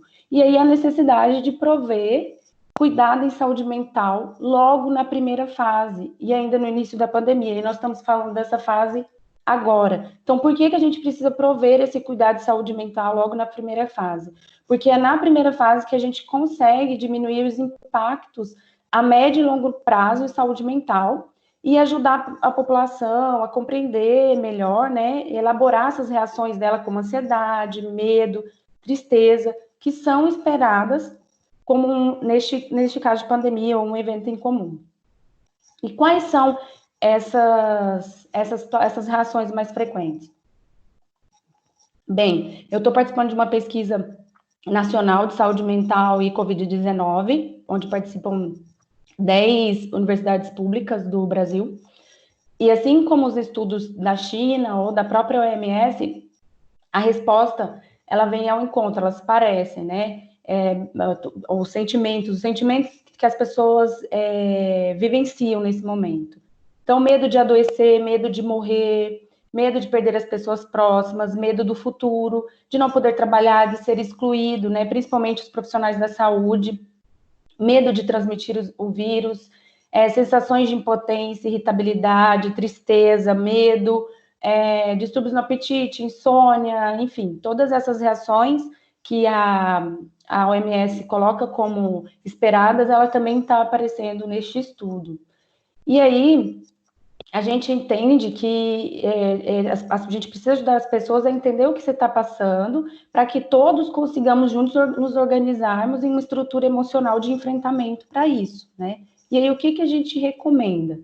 Primeiro, a gente precisa reconhecer e acolher como um sentimento, né, de um comportamento esperado nessa fase. Então, a gente não evitar falas do tipo, não chora, não fica assim, não é isso, vai passar. A gente precisa acolher as pessoas que estão angustiadas, que estão chorando, que estão ansiosas. A gente precisa ouvi-las, né, e ouvi-las com qualidade. Estou falando enquanto profissional da saúde, né, como enfermeira. A ansiedade é uma resposta emocional a essa situação, ela pode ser, né, uma resposta emocional, uma situação de estresse, a essa situação de pandemia, e é um dos sintomas mais comuns. E falar sobre o que a gente sente é uma das estratégias que ameniza a ansiedade, assim como o exercício respiratório, que às vezes eu preciso só de um direcionamento para a pessoa conseguir respirar de forma mais atenta, mais reflexiva, voltar essa atenção para si mesma, inspirar com calma pelo nariz, expirar pela boca, ou inspirar e conter a respiração por 3 segundos e soltar. São atitudes simples, mas que num contexto de crise, até no caso mais de crise de ansiedade, por exemplo, um exercício respiratório funciona muito bem, né?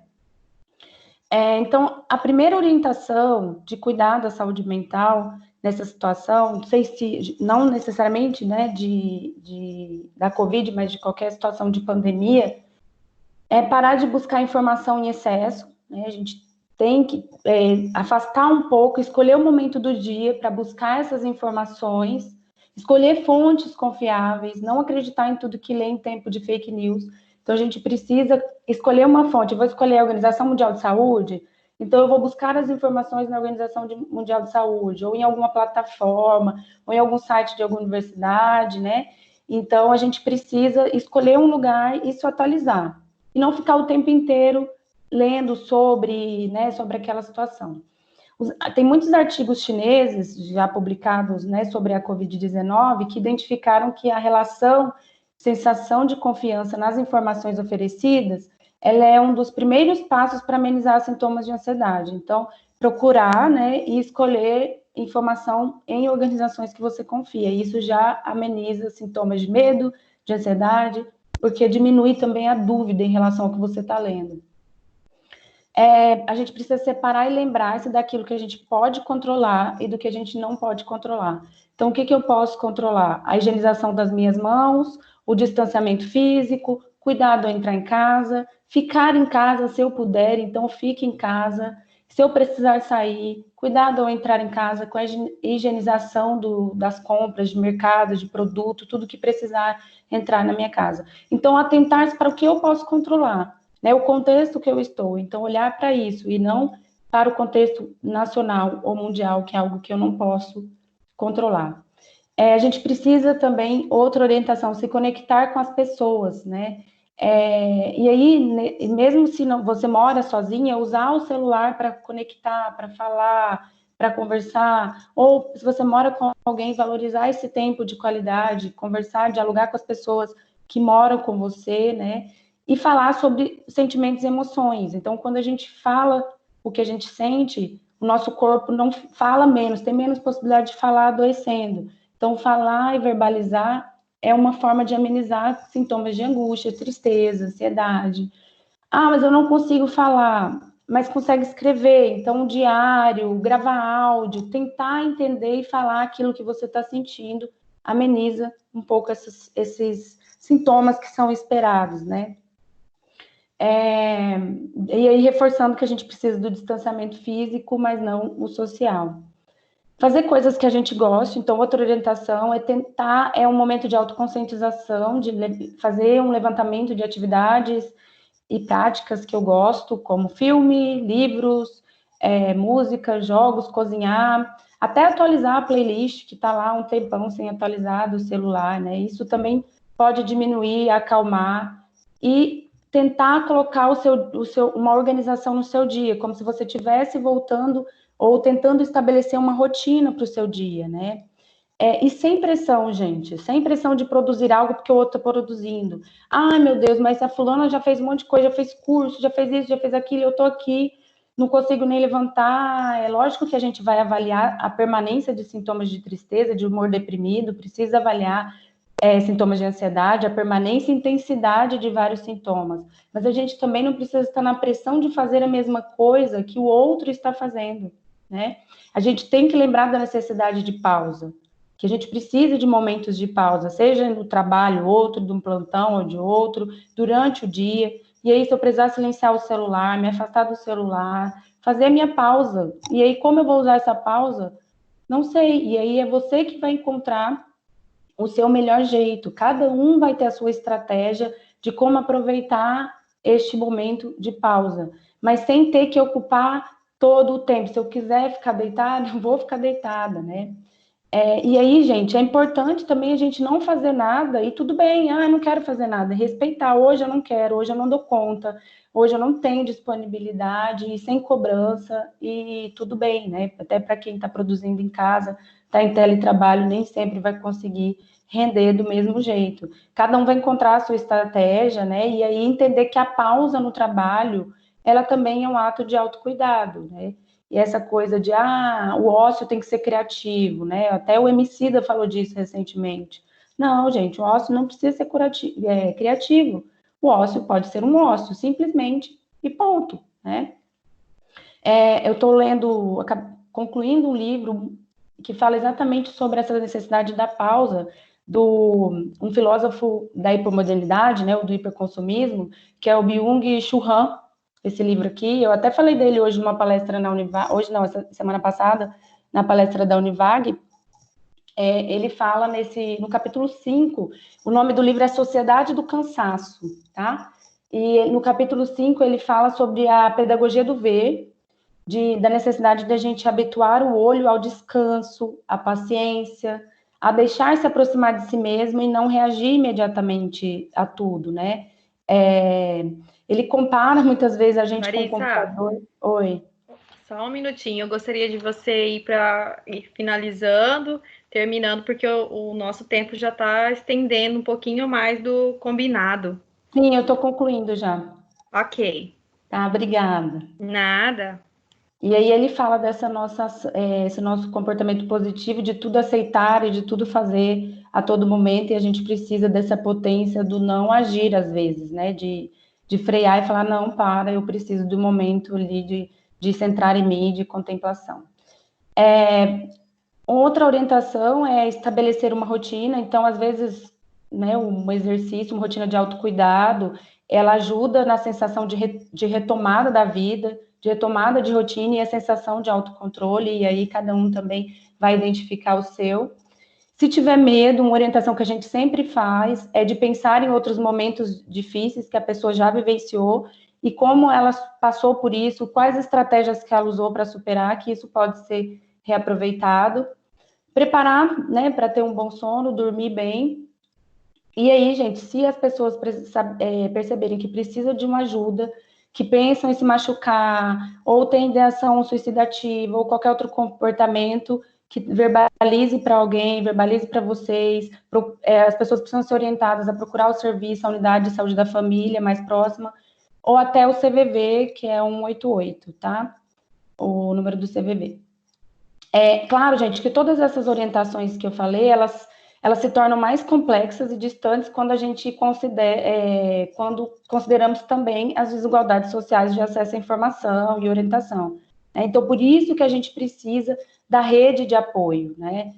Porque a gente ainda vivencia uma desigualdade que é social e de acesso à informação. E a gente precisa de uma rede de apoio para desenvolver sentimento de pertencimento a essas pessoas, sentimento de que elas são cuidadas, né? Os estudos têm mostrado que muitas pessoas nem procuram o atendimento online ou um suporte, mesmo que à distância, mas elas saberem que ele existe já gera um sentimento de pertencimento, de cuidado e de acolhimento a essas pessoas. Deixa eu tentar resumir aqui esse final.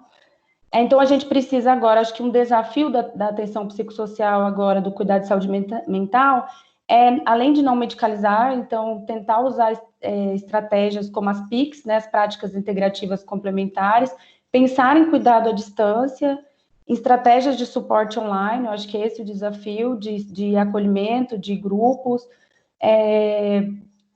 um cuidado simples, como a respiração, né, e às vezes em situações extremas vale mais a simplicidade do cuidado, e focar nas estratégias não medicamentosas, como a escuta terapêutica, a escuta qualificada, e aí qualquer profissional tem qualidade para fazer isso, e aí vale o trabalho interprofissional, precisa ser valorizado nesse contexto, que a escuta qualificada, a escuta profissional, ela pode ser feita por qualquer profissional que tenha uma boa condição para isso, e as práticas integrativas complementares. Enfim, né, a gente, terminando, precisamos juntos, coletivamente, pensarmos em novas estratégias de cuidado e uma nova atenção psicossocial que grita por nós aí, que garanta a universalidade do cuidado e que permaneça em luta pela diversidade e contra qualquer forma manicomial. Muito obrigada. Desculpa, eu que agradeço, Larissa. Imagina. Alguém gostaria de fazer alguma pontuação, alguma coisa sobre o que falamos até agora? Ou nós podemos ir para as perguntas? Acho que pode ir para as perguntas, né? Tá. Também pode ir para as perguntas também. Tá bom. Tem uma pergunta aqui da Sirlene, que ela quer saber como está funcionando os serviços durante a pandemia, considerando que antes existiam muitas atividades em grupo. E eu, em cima dessa pergunta, também gostaria de saber como que está funcionando, principalmente naqueles casos graves que eram atendidos nos CAPs, né, nesse período. Como é que está funcionando o atendimento para essas pessoas? Soraya? Bom, em Várzea Grande, nós fizemos um plano emergencial para os serviços da rede de atenção psicossocial nesse período, né, de enfrentamento ao coronavírus. Nós suspendemos os grupos, né, os grupos eles não acontecem, mas nós mantemos o atendimento para acolhimento, atendimento individual, dos casos mais graves. E nós cada equipe fez uma formulação de estratégias para chegar até o usuário. Então, a gente está usando muito o telefone para isso, a gente está fazendo um atendimento à distância. Agora, a gente vai inserir uma experiência do uso do WhatsApp para grupos, né, com usuários e familiares. O CAPS Infanto Juvenil já está fazendo isso, eles têm o Facebook, eles têm o WhatsApp, eles já estão passando, entregando material na casa das crianças para que elas possam estar desenvolvendo alguma atividade. Eles estão em constante contato com os familiares. E nós, no final de março, em Várzea Grande, nós implantamos um serviço de plantão psicológico através do telefone 0800, né? É 0800 647 0020. Desde final de março. Então, é para atender a população, né? É um atendimento breve, mas é um atendimento que funciona de segunda a sexta, e nós temos 7 psicólogos fazendo esse atendimento em Várzea Grande. O consultório na rua continua trabalhando normalmente, a gente fez um trabalho junto com a Secretaria de Assistência Social e eles abriram, né? A gente fez um projeto junto para abrir uma casa de acolhimento agora, breve, de acolhimento breve, né? Para a população em situação de rua que tem interesse de ficar ali naquela casa. E a gente vem desenvolvendo ações em conjunto com a assistência social. E acho que é isso, os CAPs estão funcionando, o horário deles mesmo, né? A gente vem fazendo algumas visitas e a gente está incentivando também o apoio matricial, né, junto à atenção primária, né, que os CAPs desenvolvam esse contato com a atenção primária através de telefone, né, evitando a presencial, e a gente vem desenvolvendo essas ações, né. A gente hoje, e eu tô, assim, uma coisa que eu achei legal, a Larissa falou, logo que surgiu isso, porque, assim, um dia a gente estava trabalhando normal, tudo, no dia seguinte você chega no seu trabalho e a coisa já está totalmente diferente, né? E aquilo nos causou um impacto grande, né? A gente ficou meio perdido, assim, então, aí o que eu fiz em termos de estratégia, né? Eu abri grupos em cada equipe, grupos de WhatsApp, eu tenho contato com eles agora diariamente, a gente faz reuniões virtuais uma vez por semana, né? Eu tenho reuniões com todos os serviços da saúde mental, e a gente estabelecer aquele vínculo, aquele contato diário, né? Não só para falar do trabalho, mas de como as pessoas estão, né? Então, eu acho que isso é importante, isso é um pouco do que a gente vem fazendo lá em Várzea Grande, tá? Uma rede de apoio, né, Soraya? Oi? Uma rede afetiva de apoio, de suporte. Exato. Eu acho que isso é importantíssimo para nós. Eu acho que, de alguma forma, acho que nos aproximou mais, né, esse dia a dia, assim. Acho que nos permitiu repensar muitas coisas, né, e assim, a importância, né, dessa porque a rede é formada por pessoas, né, então a gente tem que estar nessa comunicação muito, né, forte. E o impacto para a saúde mental nossa é grande, né? A gente já vem de uma realidade de precarização do trabalho, né? Que agora está muito mais exposta. Então, a gente tem que realmente ter estratégias aí para poder passar esse momento da melhor forma possível. Entendi. Alguém gostaria de completar? Eu queria dizer uma coisa, assim, o Psicanálise na Rua não parou, assim, a gente está atuante, obviamente não está em campo, porque nós somos vetores do Covid para a população moradora de rua e eles também são para a gente, então é preciso realocar as coisas. A gente tem feito atendimentos por telefone, Zap, aqueles que têm, ou familiares que têm, e a gente está atuante no Fórum População Moradora de Rua, que já acontece aqui em Cuiabá, que reúne vários setores, é um movimento social, né? Nacional, inclusive. Mas o Fórum aqui de Cuiabá compõe a Ouvidoria da Polícia, a Defensoria Pública, Poder Judiciário, CRES, Psicanálise na Rua, e movimentos de pessoas que estejam interessadas. Então, a gente não parou nesse sentido, nossa atenção psicossocial do Psicanálise na Rua. E, para minha surpresa, no momento que começou a pandemia, pacientes do CAPS, que eu trabalhava lá na cidade do interior do Rio de Janeiro, me procuraram. Então, eu estou atendendo por Zap online também, pacientes que me procuraram, e, obviamente, o atendimento é com muitos, né? No Psicanálise na Rua também é com muitos, mas no CAPS isso está colocado de imediato, né? A gente trabalha em equipe, é multidisciplinar, interdisciplinar, intersetorial, né? Então é com muitos. E isso foi uma ideia que surgiu primeiro no campo da atenção psicossocial. O Psicanálise na Rua partilha desse princípio. Mas, então, eu estou em contato com as minhas equipes lá de Barra do Piraí, tanto com o ambulatório quanto do CAPS, integrando a rede novamente, formalmente, de saúde mental. Ótimo, Tiago. Tem uma outra... Pode falar. Contribuindo com a fala, em relação ao meu trabalho como docente, eu entendo que é uma responsabilidade social, inclusive por ser servidora pública, né? Também continuei à disposição da estratégia de saúde da família onde eu estou, com o PET, com atividades de graduação, então, tanto para suporte dos profissionais, quanto para discussão de casos em relação à saúde mental que eles precisam.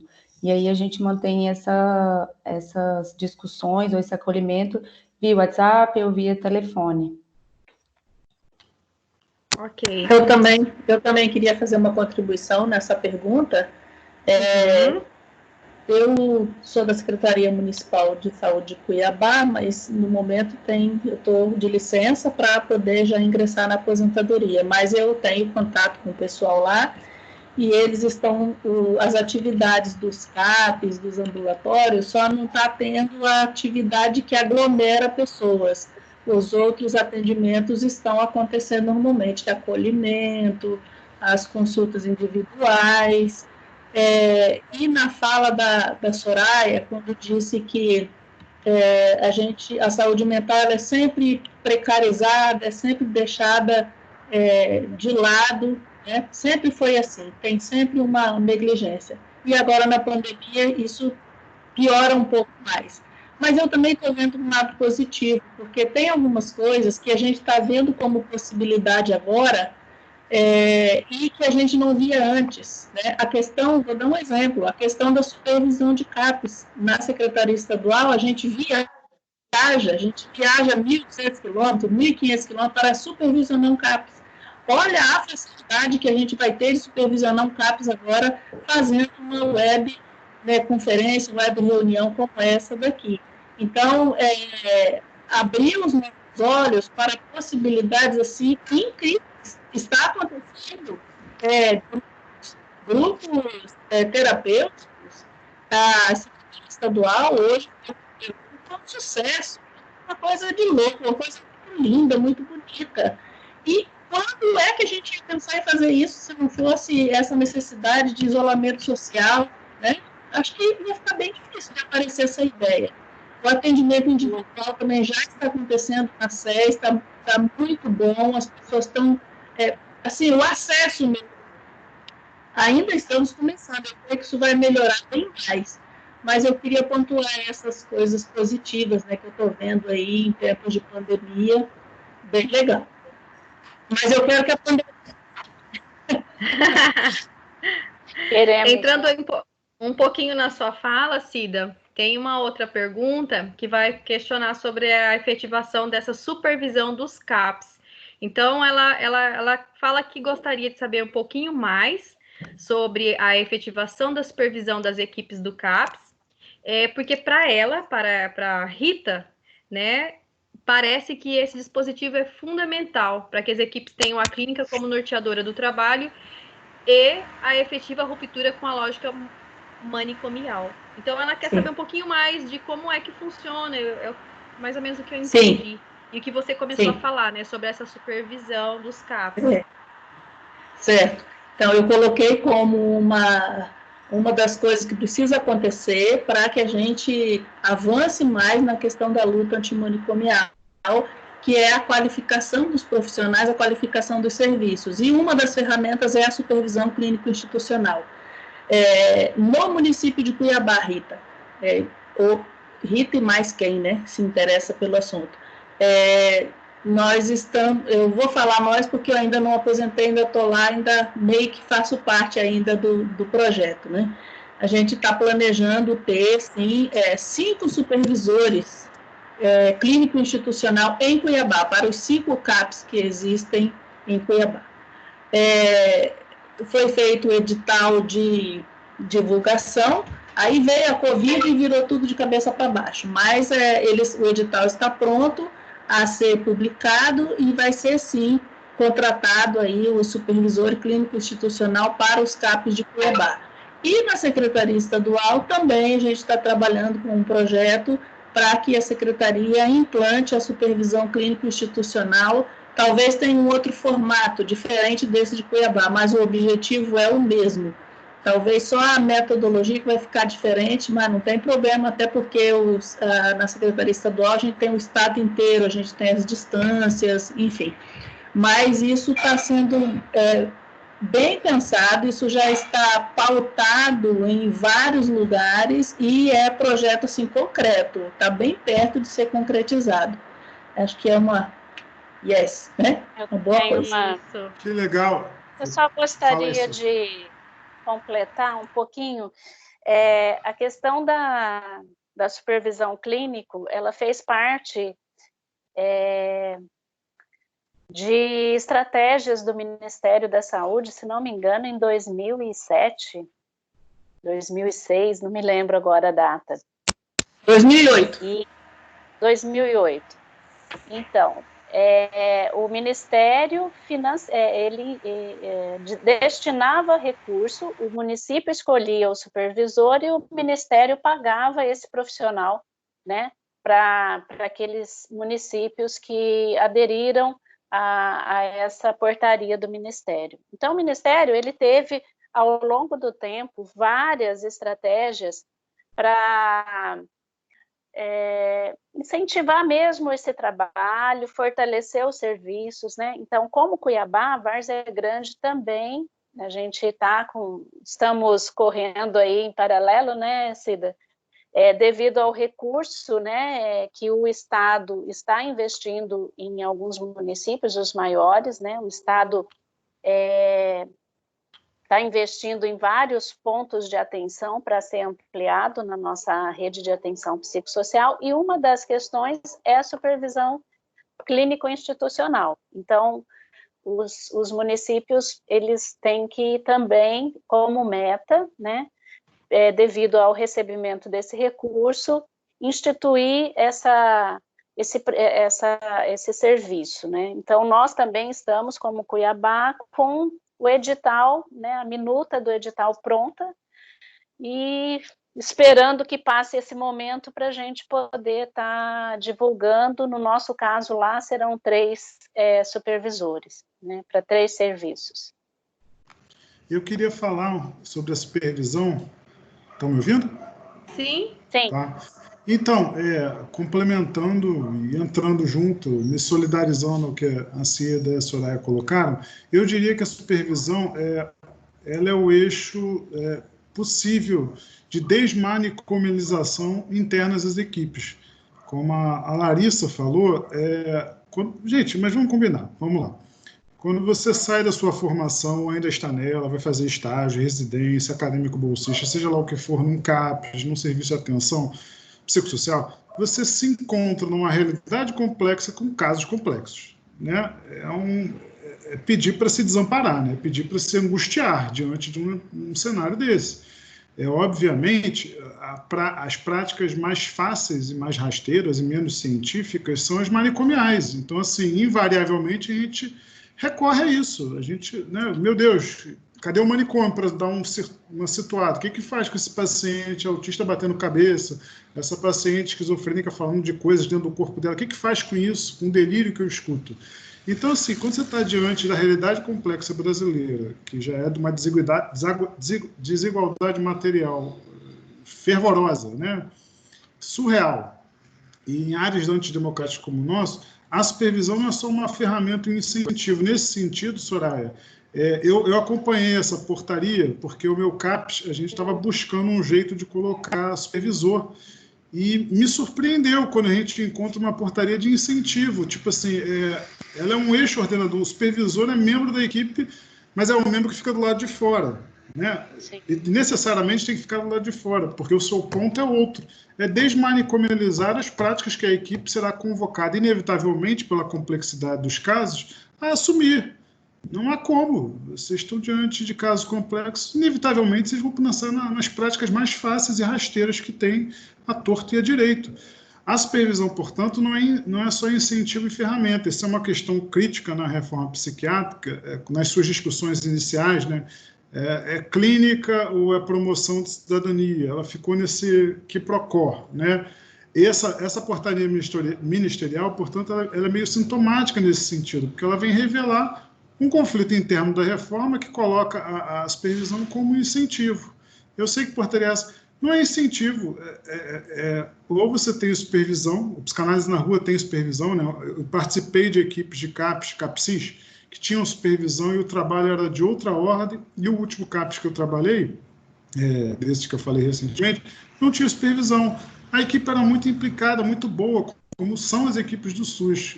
Quem está no SUS e é causado pelo SUS é muito bom, invariavelmente. Mas, às vezes, é um pandemônio, é uma perdição clínica, né? O que faz, não sei o quê, a equipe fica tomada de angústia, desamparo, não sabe o que fazer, fica perdida, aí hipermedicaliza, aparecem outros sintomas colaterais da nossa reforma em função desse entendimento do supervisor clínico institucional como um acessório. Ele não é acessório, ele é o eixo, ele é a polaridade possível de desmanicomizar, não estou conseguindo falar, vocês estão entendendo. Eu não vou te ajudar. Tem problema, não. Não manicomizar as equipes e, portanto, a rede. Entende? É preciso a gente discutir sobre isso. Supervisão, a ausência de supervisão em CAPS pode promover um CAPS burocratizado, manicomial e um agrupamento de pessoas, que é diferente de equipe, né? Equipe trabalha ordenado coletivamente a partir de uma direção. Outra coisa, como eu escutei, eu tinha amiga minha, colega minha, a gente discutia isso francamente, abertamente, não era coisa... Ela era técnica de enfermagem, ela entrou concursada, assim como eu e outros no CAPS, e ela falou, eu caí de paraquedas aqui. Caiu mesmo, porque não era isso que ela esperava. Ela se encantou pelo trabalho, mas efetivamente pela ausência de supervisão, ela ficava perdida e angustiada. Enfim, ela é ser humano, por que ela não ficaria angustiada com casos complexos? Não existe isso, né? Então, assim, a ausência de supervisão provoca efeitos colaterais e manicomiais. Então, não é acessório, não é ferramenta, não é incentivo. É outra posição com relação a isso, que diz respeito a uma retificação da reforma.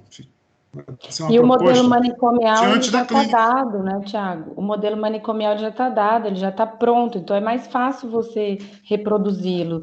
E a atenção psicossocial é preciso criatividade, é preciso inovar, é preciso repensar a minha prática cotidianamente, né? Então, requer um pouco mais de trabalho também. A supervisão é que dá porosidade à equipe para acompanhar e se colocar disponível para casos complexos, sem se haver tanto e se embaraçar tanto com sua angústia. É um eixo muito crucial da clínica. Sem isso, não há clínica, eu arriscaria dizer isso, sabe? Há um agrupamento de gente junta. Vamos lá fazer uma coisa bacana no SUS e na reforma. Os princípios podem ser sustentados, mas a clínica fica balanceada, a meu ver. Soraya ia falar. Não, é só uma questão, quando foi lançada essa portaria, aí depois de uns anos teve também uma outra com abertura da escola de supervisores, né? E não sei se vocês se lembram disso. E eu me lembro numa conversa com o pessoal de outros estados, que alguns municípios, e isso é a possibilidade no SUS dessa criatividade imensa, né? Você está criando formas de trabalho, instrumentos de trabalho, que existia o papel do supervisor, ele ia para além do local ali da equipe, ele era o supervisor do território. E nesse município, assim, era uma coisa que a atenção primária tinha muito, né, muito forte, o papel da atenção primária, e esse supervisor, ele saía, ele trabalhava com a equipe não só ali dentro, os casos, mas ele trabalhava também as questões de saúde mental daquele território.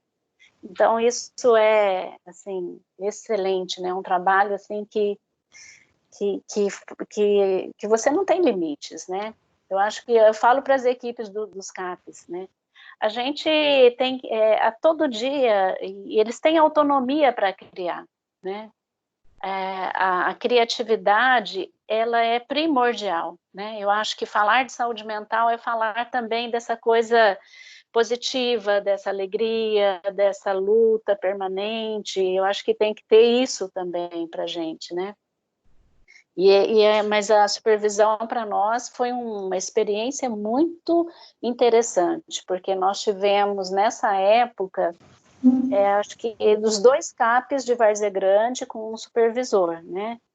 e foi um período, assim, que a equipe, ela cresceu muito, né, ela conseguiu desenvolver muitos projetos, ela, entendeu, deu um outro gás para a equipe. Eu diria uma coisa rapidamente, só para concluir, passar a Nani novamente.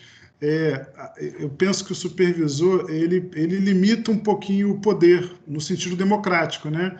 As equipes não têm mais poder absoluto. Quem tem poder absoluto sobre os casos e a rede é o manicômio, né? Que se propõe como instituição total, ou seja, a equipe se propõe como parcial, quando parcializada, porosidade pela supervisão, ou seja, a criatividade vem quando o poder, esse poder de sequestrar o outro e internar, é recusado, entende?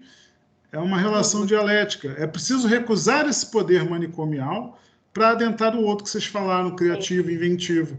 Então, a supervisão ela tem um poder limitante nesse sentido. E o bom limite, né? Não é o limite que torna a gente impotente, mas permite essa criatividade. Legal. Exato. Cadê a Nani? Oi. Oi. Voltei. Temos mais alguma pergunta? Alguém aí que está nos ouvindo gostaria de fazer uma última pergunta para a gente encerrar? Não? Tinha a Eveline, né? Mas ela acabou de escrever aqui que se sente contemplada, então, ok. Isso, ok, né? Alguém gostaria de ter mais alguma fala? Fazer uma pontuação final entre vocês? Acho que cada um pode falar um tchau e pode ser sim. Pode ser? Não então ficar... eu vou começar agradecendo em nome do Wilson, em nome da Unic, né, da instituição. Muito obrigado pela contribuição de vocês, foi maravilhoso ouvir cada um falou. Para mim aqui, assim, juntando o que todo mundo falou, eu até escrevi, anotei para mim não me perder, porque eu peguei um pouquinho de cada um, mas a luta antimanicomial, ela está no nosso dia a dia, como vocês disseram, e em defesa da vida, o que é muito importante. E isso significa que é contra a discriminação, que é contra a padronização, que a Larissa falou, né? E que o mais importante é que isso tudo tem que ser feito por nós, por cada um. Nós temos que ser o protagonista e, como agentes de saúde, também devemos promover isso no outro, naquele que está ali perto no nosso dia a dia, em casa, na família. Então, assim, para mim contribuiu muito, muito obrigado, viu? E agora é com vocês. Vamos na sequência lá, Rita. Dani, eu posso falar só uma coisinha? Aqui é a professora Sheila, e eu queria colocar para vocês agradecer bastante, já está tendo repercussão para os meus alunos, Maravilha. Eles gostaram bastante, e enfim, a gente vai continuar essa discussão depois em aula, né, nas nossas aulas virtuais, mas eu acho muito importante que eles possam ter outros ouvidos, né? Então, assim, foi bem interessante, porque até coloquei para eles, o que nós veríamos hoje está nos livros. Aliás, está no DSM-5. E isso a gente, né, se apropria de qualquer forma, né, qualquer possibilidade. E o momento, né, de uma fala, de reflexão, que suscite reflexões neles, isso aí é ímpar, né? Então, eu gostaria de agradecer bastante. Obrigada, professora Sheila. Com vocês agora, quem quer começar? Então, Tiago? Cida? Eu que já estou aqui com o microfone aberto.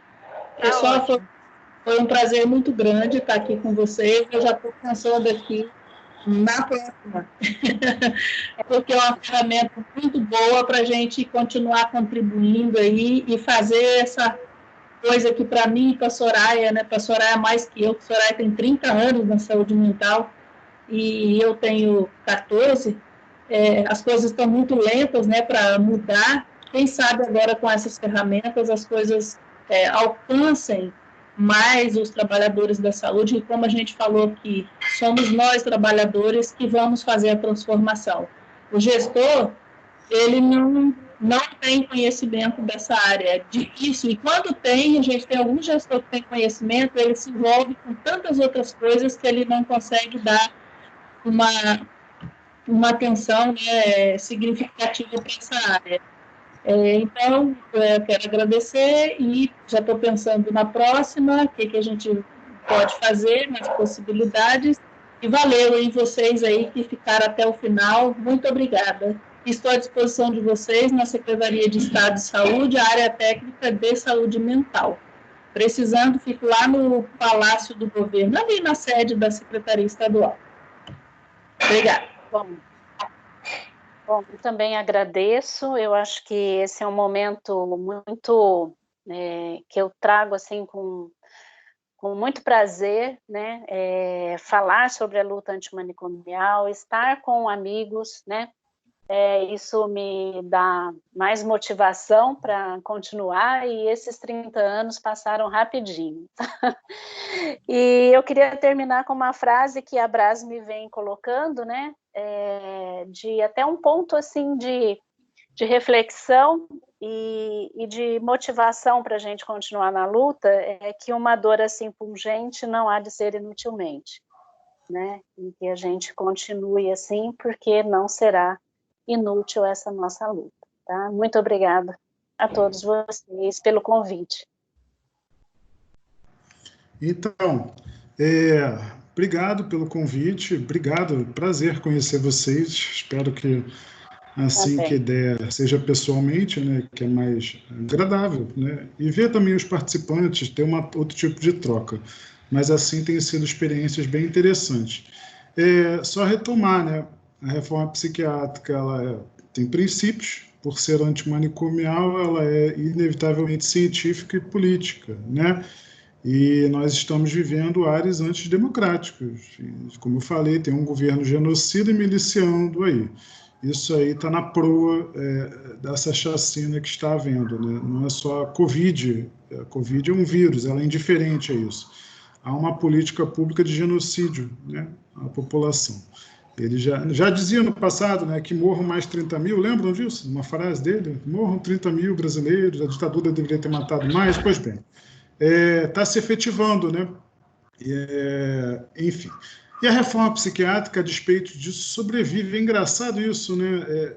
Então, o ataque ao SUS é completamente proporcional à necessidade que esse governo está tendo dele, né?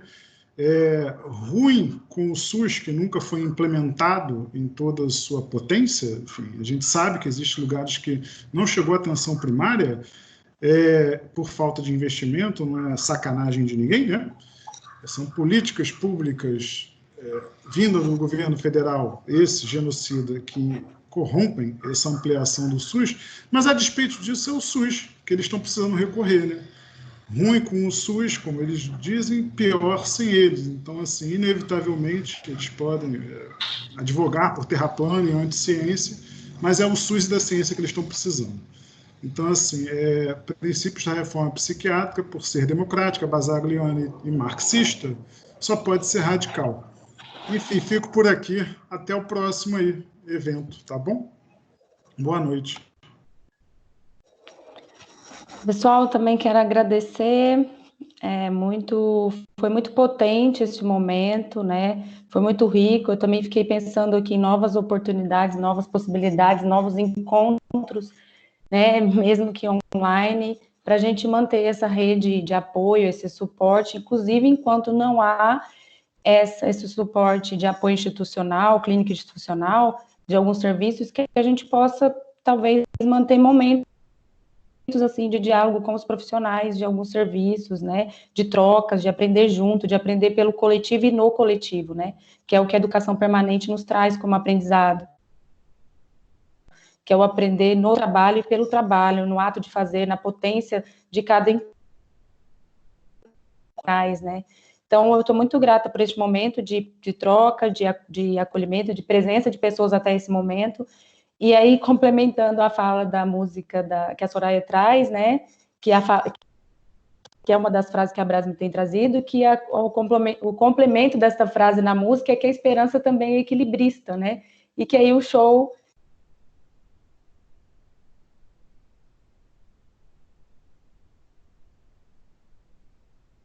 Soraya, acho que a Soraya saiu. Ou a internet dela tá com problema. Larissa. Oh, desculpa, Larissa. Precisa continuar. Mas acho que o show precisa continuar, né? Isso. Larissa, você ouve a gente? Oi? Tá ouvindo? Ouço. Agora ouço. Então pode continuar. A sua imagem não tá muito boa, mas pode continuar o que você estava falando. Ah, travou? Eu não sei onde Travou. eu parei. Você estava falando da música. Isso. Acho que travou de novo. Travou novamente. Bom, gente, enquanto ela volta, vamos ver se ela esperar um pouquinho para ver se ela volta. Só para atualizar vocês, foram 2 horas de live, né? Então, assim, foi muito bom. Agradecer a quem está aí participando, quem ficou até esse momento. Tenho certeza que vai sair daqui com muita informação, muita coisa boa. E como vocês, a gente já está pensando aqui também em outras oportunidades, né? O que a gente pode fazer a partir daqui, porque foi muito bom. Foi uma contribuição, assim, que eu acho que, principalmente os alunos, quem está aí, né, ainda na sala, nossa, fantástico, sem palavras. Eu acredito que a Larissa não vai voltar, gente. E vocês? Como que a gente faz? A gente encerra por aqui? Professora Sheila quer falar mais alguma coisa? Será que a Larissa mandou mensagem? Não, eu estou aqui, estou vendo o comentário dos alunos, queria participar. Show! Live maravilhosa, enriquecedora. Estou me deliciando aqui também. Tá bom. Quantas pessoas que participaram? Quantas pessoas? Olha, em alguns momentos a gente tinha 60, subiu um pouco mais, depois desceu. Acho que o máximo foi 60, mas depois eu vou atualizar aqui. Meus alunos foram quase 30, tá? Isso. Todos ligados a essa questão da topologia. Só consigo falar isso.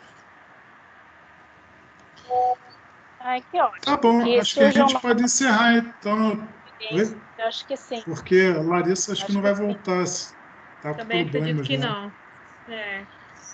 Bom, boa noite, pessoal. Boa noite. Até a próxima, viu? A Larissa avisou. Travou tudo, não está conseguindo entrar. A Larissa falou, né? Pediu desculpas e que a gente podia encerrar. Ela falou aqui no WhatsApp. Legal, tem uma fala. Tchau, gente. Até a próxima. Boa noite. Até a próxima. Boa noite. Até mais. Boa noite.